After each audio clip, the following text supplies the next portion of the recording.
آج کل بدقسمتی سے ہمارے طبقے میں بھی خطاب میں، تقریروں میں معتبر مواد نقل کرنے کے بجائے بالکل گری پڑی روایات، موضوع روایات، الہامات، خواب، کشف، کرامات، آپ جانتے ہیں یہ سب چیزیں حجت ہیں؟ کوئی مسئلہ ایسا ہے جس کو فقہا نے کرامت سے اور کشف سے ثابت کیا ہو؟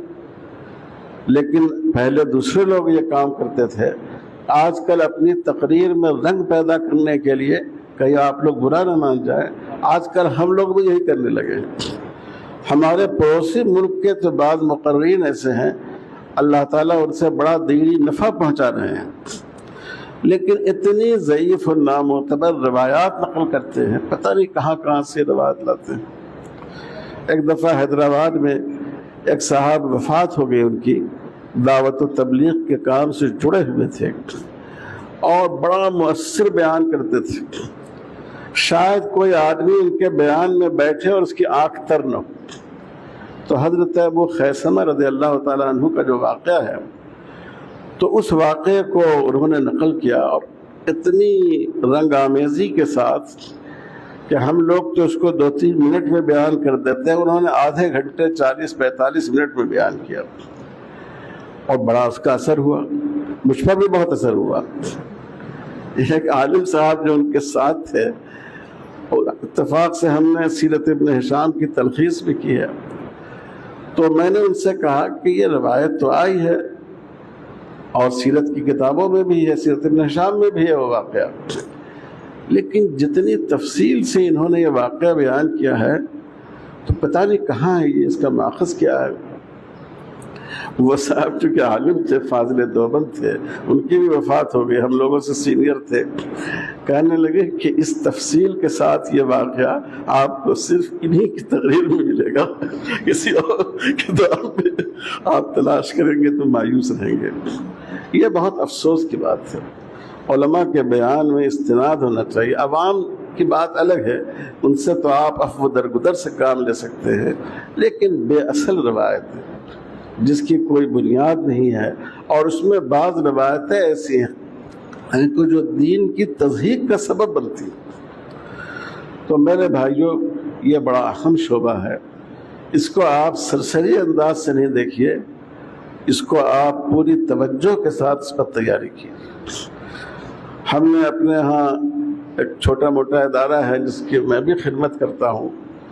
تو احادیث الرسول کے عنوان سے ہم نے ایک مجموعہ مرتب کرایا، ایمانیات، احکام، اخلاق اور آداب سے متعلق، اور میرے ذہن میں اس کا محرک یہ تھا کہ جب مستند روایتیں موجود ہوں گی ہمارے فضلاء کے پاس تو ادھر ادھر کی بہکی ہوئی باتیں نہیں کریں گے۔ تو آپ لوگوں سے بھی میں عرض کرتا ہوں کہ اپنی طالب علمی کے زمانے میں یہی اخلاق و آداب کے زیادہ حدیثیں بیان کی جاتی ہیں، خطاب میں عقائد کی ہیں، لوگوں کے حقوق کی ہیں، ایسی 100-150 حدیثیں متن اور کتاب کے حوالے کے ساتھ راوی کے نام کی صراحت کے ساتھ یاد کر لیجیے اور اپنے خطاب میں اہتمام کیجیے اس کو پیش کرنے کا، اور زیادہ اللہ تعالیٰ جذبہ دے۔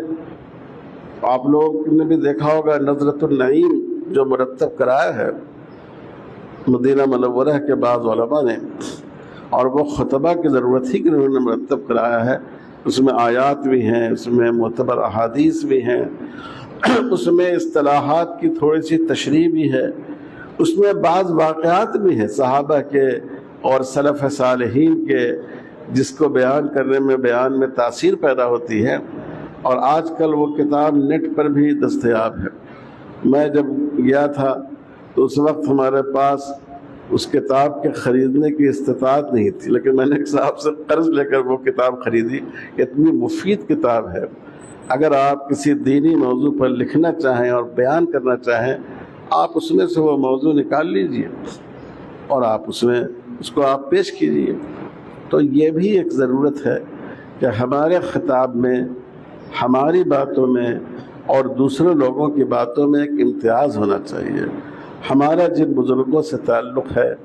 اور جن بزرگوں کو آپ نے پڑھا ہے، جن کتابوں کو آپ نے پڑھا ہے، وہ کتابیں آپ کو ایک بہترین مستند مواد فراہم کرتی ہیں،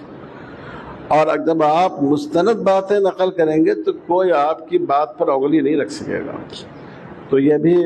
ذہن میں بات آ گئی تو میں نے یہ بات عرض کر دی۔ اللہ تعالی ہم سب کو توفیق عطا فرمائے۔ چونکہ مجھے ابھی فوراً وہاں بھی جانا ہے،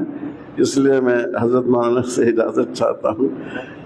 بہت آپ کا شکریہ اور آپ بچوں کا بھی شکریہ۔ تبارك الذي بيده الملك وهو على كل شيء قدير الذي خلق الموت والحياة ليبلوكم أيكم أحسن عملا وهو العزيز الغفور